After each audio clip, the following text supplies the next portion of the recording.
श्रीनिवासार्चादशकम्।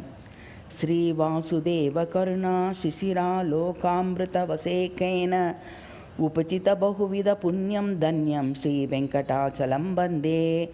बहुलशिलातलतरुतति तृणगणवीरुञ्झरी मयशिखरी योगीयते परिवृतो योगीन्द्रैः श्रीनिवास एवेति।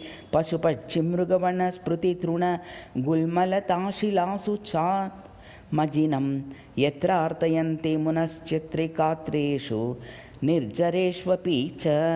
परवासुदेव एव स्थिरवासं प्राप्य यत्र सह रमया चिरमानन्दमुपैतिः परमानन्दविहाय वैकुण्ठं।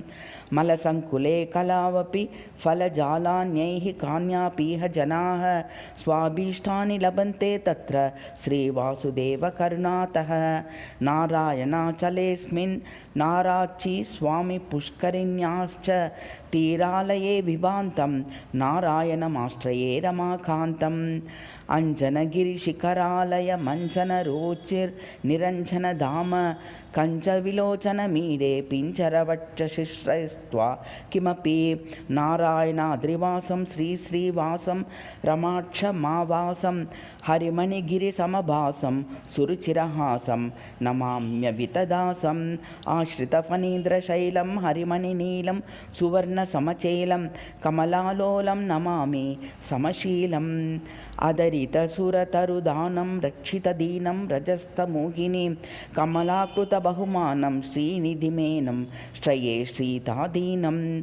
सुरगणसेवितचरणं श्रितजनशरणं श्रिताबलाभरणं कर्तुं भवद्वितरणं कलये शरणं वृषाद्रिवरशरणं।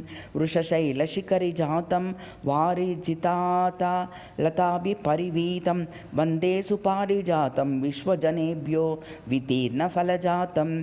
इति नावल्पाक श्रीराजगोपालताताचार्यकृतं श्रीनिवासाचार्चादशकम्।